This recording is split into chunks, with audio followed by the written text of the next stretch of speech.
Yun, isang magandang umaga sa inyong lahat na nandito tayo ngayon sa Itikan. Ayan, isang may-ari po nito ay isang pulis. Ang may-ari po nito isang pulis si Sir Arnel. So interview natin mamaya kasi lahat ng mag-itik ata lahat ng parang karamihan na nakilala kong pulis ay gusto mag-itik. So si Kuya Arnel, yun. Siyang pulis kasama ni paring RJ. Nagustuhan nilang mag-itik dito, mag-poultry, kaya interview natin kung bakit siya nainggan niya mag-itik, no? Hindi ko alam kasi nga sa laki ng kitaan din talaga sa itik. Depende yan kasi sa diskarte niya. Kasi kinukuha ni Sir Arnel na yung diskarte niya sa pag-itik. At the same time, kahit pulis siya, ay meron siyang business na pag-itik. So ganoon naman talaga, kailangan kahit may trabaho ka, ay kailangan talagang magkaroon ka ng extra income. Hindi lang extra income, kundi business na. Tara, punta natin si Sir Arnel. Po, si Ruel, yung kasama dito ni Sir Arnel. Sir, magandang maga po. Ayan. Sir, kayo guys, anong pang pangalan niyo, sir? Ako si Arnel Agapito. Isa po siyang pulis, no? Siyang pulis. Sir, talagang ilang libo po itong itik nyo? Wala, lang, 900 lang. 900. Sir, may tanong ako, bakit kayo nainggan niya mag-business ng itik? Ano lang? Kahit ako ni isang kasamang pulis. Si paring RJ. Ay, kamusta naman yung ilang buwan ka pala mag-itik na nag-business ng itik? March. March pa lang? April, May, June. 4 months. 4 months. Pero kamusta naman sa unang sa Una, masaya. Masaya. Masaya pa rin. Hindi, kasi ang mag-itik po, hindi po nagang kikita ka agad. Oo. Marami pong proseso ang mag-itik. Tiyempo ka na, pag kumita ka na talaga, tiyempuhan yun. Pero ang ano po nito sa pag-itik ay huli na po. Katulad nito, ngayon lugi po si Sir. Pero ngayong buwan, Sir, nakakabawi ka na. Ano pa naman, bawi sa quiz. Bawi na, bawi. Okay na, bawi na. Pero yung lugi mo, mahahatak yon sa sunod na buwan. Yun. Alam Panginoon. Yun yung diskarte ng... Pray lang tayo ng pray. Oo. Kailangan panalangin talaga. Tapos ang kagandahan to, Sir, pag nilabas to sa palayan, yan, doon daw si Sir kikita. Ganun naman po yung diskarte na mag-itik. Kailangan talaga pa nag-poultry ka, naghanda ka. No, naghanda. Pero pag ito naman nilabas, sabi ng mga veterano, ay tagang kikita po talaga daw itong itik ni Sir. Sir. Sana, pag pinagpe-pray lang din, lagi nanalangin na pagpalain ng Panginoon itong business na to. Pinasok ko na to kumbaga nga gusto ko din naman. Kahit, siyempre, madaming nilabas na pera. Kahit, siyempre, niloan ko din yan. Pero, hanggat buhay yung mga itik, ito yung may pag-asa.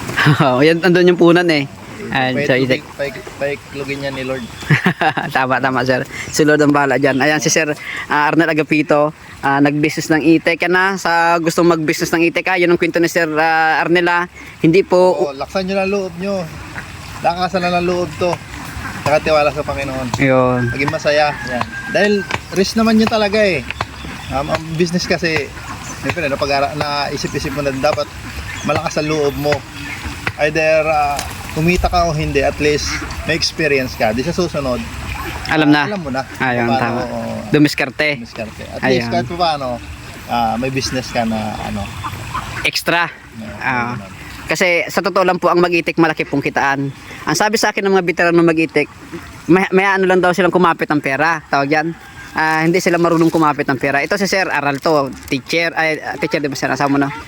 Teacher ang asawa, tapos siyempre aral si Sir. Hindi ko naman sinasabi lahat ng yung mga mag-itik ay hindi sa pag-aaral. Pero si Sir kasi nga siyempre meron silang mga experience o napag-aralan tungkol din sa pag-manage ng pera, Sir, di ba? Din? Magastos din. Ayos din. Ayun. Naman. Hindi ko pa nga hindi naman masyadong maluho ng pamumuhay. Galing din naman tayo dyan sa walang wala. Pero kahit pa paano may trabaho, may nakukuhanan. Siguradong monthly. Ayun. Iba-iba naman. Pero basta diskarte lang.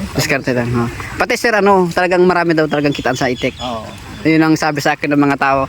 Ang lang ay talagang sila lang daw ang may problema. Pagdating sa manage ng pera. Pero lahat ng ko talagang malaki daw talaga. Kumikita itong itlog ng 900, kumikita ito ata 5,000 a day pag sa itikan. Pag halimbawa isang buwan kang straight, hindi ang laki nun. Wala ka namang puhunan, di ba Sir? Kung halimbawa 2 buwan straight, di ba ang laki? Oh, pagdating naman ng poultry, kailangan nakahanda ka na. Pero itong poultry naman po mga kakomandera, ito ay kikita dito. Kasi nung nakarang poultry dito, yung iba nagpo-poultry dito, kumita ata daily, 500, 1,000. Labas na po lahat yun. Kasi sir, sa loob ng September pa sila lalabas dito, may posibilidad ba tagang kumita siya dito sa papagpoultry. Yan sir, pa-shoutout mo lahat yung mga ano mo dyan, manonood. Ay, shout out sa inyo. Subscribe kayo dito kay Commander. Yan. Ha? Sa pamilya mo, baka mapanood ng pamilya mo. Diyan sa asawa ko, sa solid na suporta. Salamat sa asawa ko. Ayun. Yan siya ay nasa seminar. Kaya ako nagpunta dito. Ayun. Sa mga nanay, sa magulang ko, sa mga kapatid ko. Sa mga classmate ko, na mga ano dyan. Mga police. Business na rin. Ayan. Ayan, ito si Sir Arnel kasi. Extra lang naman to, extra lang naman. Baka Pero huwag natin pabayaan ang trabaho natin. Gawin pa rin natin ang ayos. ayun. So ayan, hanggang dito na lang ha. Umabot ko sa video ito, paki-share, paki-follow naman at maraming salamat kay Sir Arnel Agupito. Ayan, isa po siyang pulis na nagbibisis ng itik. So hindi po basta-basta ang pagbibisis ng itik. Marami pong nagkakaroon ng talagang ano dito, malaking earn ng pera sa pag-itik.